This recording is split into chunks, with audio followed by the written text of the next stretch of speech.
और आज हम तुमको कलयुग की ऐसी शक्ति बताने जा रहे हैं कि आपके दिमाग की नसें खुल जाएंगी। कलयुग की एक ऐसी शक्ति पर चर्चा करेंगे, अगर कोई चाहता हो कि हमें कोई हरा ना पाए, घर में, परिवार में, द्वार में, संसार में, समाज में, पॉलिटिक्स में, काम में, धाम में, तो आज की कथा सुन लेना, तुम्हें जिंदगी में कभी हार का मुंह नहीं देखना पड़ेगा। अगर आप लोग किसी विषय में हारना नहीं चाहते तो आज की कथा सुनो। याद रखना, जो मनुष्य धार्मिक होता है वो दुख को भी सुख में बदलने की क्षमता रखता है। उसकी दृष्टि, उसकी विचारधारा दुख को भी सुख में बदल देती है। बिना धर्म का व्यक्ति, कथा में याद रखना, बिना धार्मिक व्यक्ति, बिना धर्म का व्यक्ति ठीक वैसे ही होता है जैसे बिना लगाम का घोड़ा होता है।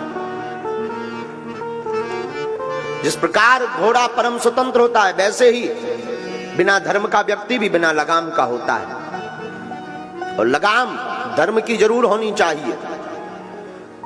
धर्म का मतलब ये नहीं है कि आप कथा में बैठ गए, आप शंकर जी को मान रहे हैं, आप हनुमान जी के भक्त हैं तो आप धर्मात्मा हो गए। धर्म का मतलब यह है कि आपके सामने कोई भी सनातनीय हिंदू अपना धर्म का परिवर्तन ना करवा पाए। आपके सामने आपके धर्म की अवहेलना ना हो। धर्म का मतलब यह है।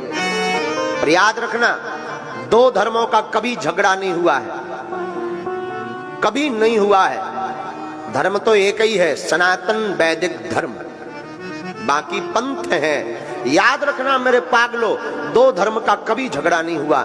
झगड़ा हमेशा धर्म और अधर्म का होता है। दो धर्मों का हो ही नहीं सकता। लाइट में, केबल करंट में अर्थिंग और अर्थिंग दो वायर लगा दिए जाएं बल्ब में, तो क्या बल्ब जलेगा? जवाब दीजिए, बोलिए, क्या करना पड़ेगा? अर्थ के साथ फेस देना पड़ेगा। हाँ जी अन्ना जी। न्यूट्रल के साथ में हाँ जी अन्ना जी, तभी जलेगा ना। वैसे ही दो धर्म की कभी लड़ाई नहीं होती, लड़ाई हमेशा धर्म और अधर्म की होती है। तो आज हम आपको जो सूत्र देने वाले हैं, तुम अपने कर्म से मत भटको। दुनिया आपके ऊपर क्या कर रही, आपसे क्या कह रही, मत घबराओ। एक महात्मा नदी में स्नान कर रहे थे। स्नान करते करते वो देखते हैं कि एक बिच्छू बहता हुआ चला जा रहा। महात्मा को लगा कि हमें बचाना चाहिए वरना ये मर जाएगा। महात्मा ने अपना हाथ लगाया, बहते हुए बिच्छू को हाथ पर रखा और फेंकने की तैयारी की तो उसने डंक मार दिया, काट दिया। महात्मा के हाथ से बिच्छू गिर गया। महात्मा ने हाथ फटकारा, फिर वो बिच्छू भागने लगा, बहने लगा। महात्मा ने फिर हाथ लगाया और हाथ पर रखा, वो बिच्छू ने फिर काट दिया, वो फिर गिर गया। महात्मा ने फिर हाथ फटकारा, विदिन 50 बार बिच्छू ने काटा, हाथ नीला पड़ गया, जहर चढ़ गया, हाथ में सुन्नपन आने लगा। नदी के किनारे हमारे तुम्हारे जैसा कोई एक सज्जन खड़े हुए थे। उन्होंने कहा, ए बाबा, पागल हो क्या तुम?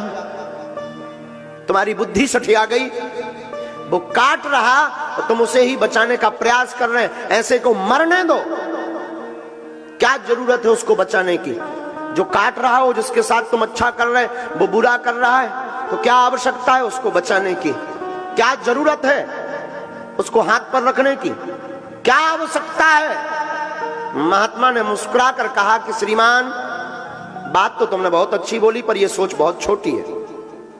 श्रीमान, याद रखो, जब वो बिच्छू अपनी प्रवृत्ति नहीं छोड़ सकता, बिच्छू जब काटना नहीं छोड़ सकता, तो साधु बचाना कैसे छोड़ देवे? वो अपना काम कर रहा, हम अपना काम कर रहे। वो मरते मरते भी अपनी आदत नहीं छोड़ रहा और हम जीते जीते अपनी आदत छोड़ दें। इसलिए मेरे पागलों, दुनिया का काम कहना है। उनको आदत पड़ी है कि तुमको कुछ ना कुछ वो बोलेंगे बोलेंगे बोलेंगे, लेकिन तुम्हारी जिम्मेवारी है दुनिया को बोलने दो। तुम डिगना नहीं, तुम बहकना नहीं, तुम अपने रास्ते पर बढ़ते कदम चले जाना, एक दिन मंजिल अवश्य मिल जाएगी। चाहे वो मंजिल परमात्मा को पाने की हो, या वो मंजिल आपकी जिंदगी की हो, या कोई पद पाने की मंजिल हो, या प्रतिष्ठा पाने की मंजिल हो, या भगवान को पाने की मंजिल हो, लोगों को कहने देना। लोग कहते रहेंगे, तुम बढ़ते जाना और एक दिन मंजिल पा जाओगे मेरे पागलों।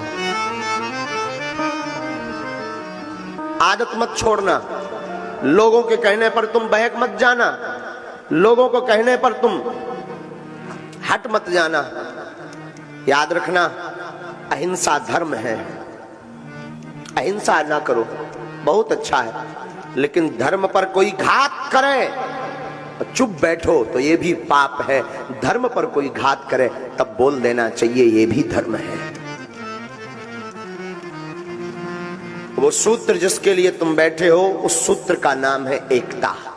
क्या नाम है? जोर से बोलो ना, पीछे वाले।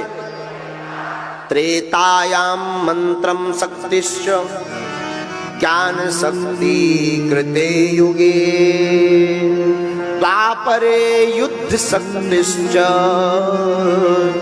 संघे शक्ति कलियुगे। त्रेता युग में मंत्र की शक्ति थी, सतयुग में ज्ञान की शक्ति थी।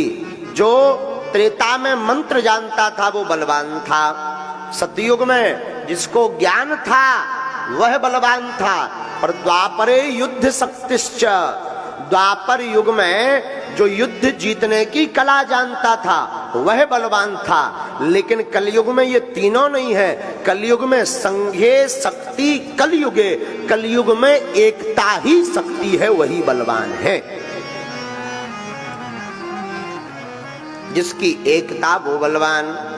इसलिए साधुओं, एकता चाहे घर की हो, परिवार की हो, भाई भाई की एकता हो, या फिर समाज की एकता हो, अथवा हिंदुओं की एकता हो, जो एकता पर बल देता है उससे पूरी दुनिया हार जाती है। कलयुग का प्रभाव, कलयुग में जिसकी महिमा है वो एकता की।